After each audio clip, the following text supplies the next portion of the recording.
What if one wooden building could do what many modern homes still struggle to achieve?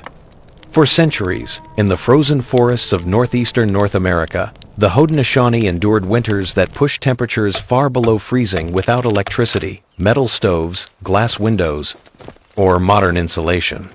Yet inside a simple structure of wood and bark, dozens of families stayed warm, stored food safely, and built one of history's most enduring societies.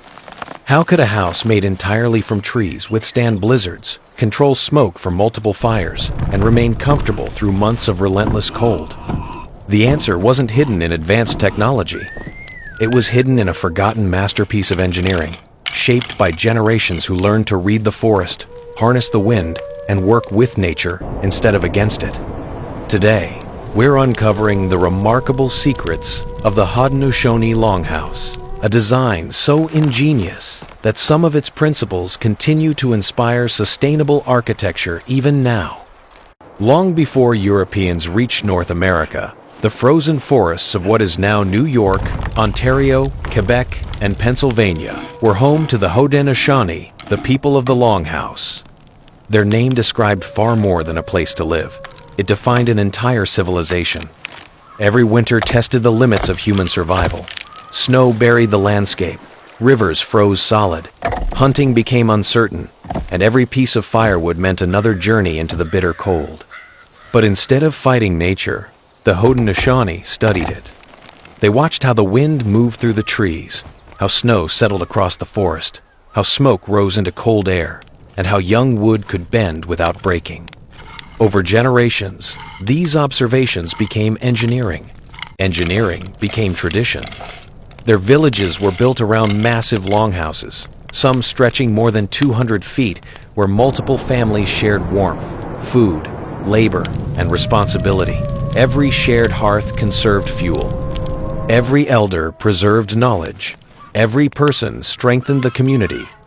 Long before modern science explained passive heating or natural ventilation, the Haudenosaunee had already mastered both through careful observation of the natural world. Yet their greatest innovation wasn't the longhouse itself. It began much earlier, deep within the forest. A Haudenosaunee longhouse didn't begin with construction. It began with understanding the forest. Builders never chose trees simply because they were large. Ancient trunks were strong, but too rigid. Instead, they searched for young hickory, elm, ash, and cedar saplings straight, flexible, and strong enough to bend without breaking. Timing mattered as much as the wood itself. Freshly cut green saplings, rich with spring sap, could be carefully arched into shape, a natural property the Haudenosaunee mastered centuries before modern material science explained why. Every tree was chosen with purpose. Every strike of a stone axe reflected generations of experience. Nothing was wasted, because the forest was never seen as a resource to exploit. It was a partner to respect. Builders planted rows of poles deep into the earth, then slowly bent opposing saplings together until they met overhead. The wood creaked under tension before strips of inner bark tightly bound each arch into place. As the lashings dried, they shrank, creating joints of remarkable strength without a single metal nail. Soon, the rising framework resembled the ribs of a giant woodland creature light, flexible, and built to move with the wind rather than fight against it. Yet this elegant wooden skeleton was only the beginning. Its greatest engineering secret still remained hidden beneath its skin. A wooden frame alone could never survive a northern winter. The longhouse needed a second defense. It came from the elm. Each spring, when sap loosened the bark from the living trunk, skilled Haudenosaunee builders carefully removed broad sheets without wasting the tree whenever possible. Thick, flexible, and naturally resistant to rain, elm bark became one of North America's most remarkable natural building materials. Every panel was flattened beneath heavy logs before being lifted onto the curved frame. Starting at the bottom, builders overlapped each sheet like the scales of a fish. Rain flowed downward. Snow slid away. Freezing winds found almost no opening to enter. A second layer of slender poles secured the bark tightly against the frame, creating a surprisingly lightweight shell that could move with the wind instead of resisting it. The Longhouse did not fight the storm. It absorbed it. Inside, another challenge remained. How do you keep dozens of people warm through months of relentless cold without filling the building with deadly smoke? The answer was hidden above every fire. The heart of every Longhouse was not one fire. It was many. Several carefully spaced hearths stretched along the central aisle, each shared by neighboring families. Instead of concentrating heat in one place, warmth spread evenly throughout the entire building while reducing unnecessary fuel consumption. Above every hearth, a roof opening acted like a breathing passage. Builders adjusted protective bark flaps according to the direction of the wind, allowing rising smoke to escape while preventing snow and freezing rain from entering. The system required no machinery, only experience, only observation. Yet not all of the smoke left the building. High beneath the curved roof, a warm layer of smoke remained suspended above the occupied living space. It became invisible insulation. The trapped heat reflected downward toward the families below, while the smoke itself protected hundreds of braided ears of corn, beans, medicinal herbs, smoked fish, and venison hanging from the rafters. Food stayed dry. Insects stayed away. Precious winter supplies remained preserved for months. Modern architecture calls these ideas passive ventilation and thermal efficiency. The Haudenosaunee simply called it home. The Longhouse was far more than a place to escape the cold. It was a living system. Along both sides of the Great Hall, raised wooden platforms formed the heart of family life.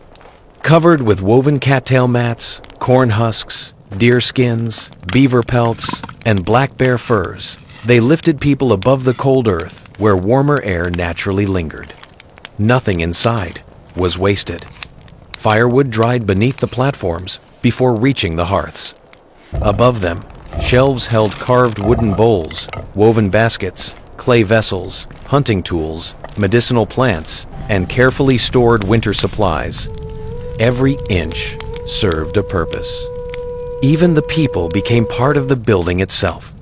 A resting human body releases warmth. Multiply that by dozens of people living beneath one roof, and the Longhouse became warmer without burning a single extra log. Shared space reduced fuel consumption, conserved food, and strengthened every family through cooperation. What appeared crowded to outsiders was, in reality, one of the most efficient survival systems ever created. The Longhouse was not simply shelter. It was a machine powered by community. Inside the Longhouse, survival depended on more than engineering. It depended on trust. The women of each clan guided the rhythm of daily life. Meals were prepared beside the communal hearths. Clothing was sewn from carefully tanned hides. Baskets were woven from black ash and sweetgrass, and winter food was measured with remarkable care. At the center of this world stood the clan mother.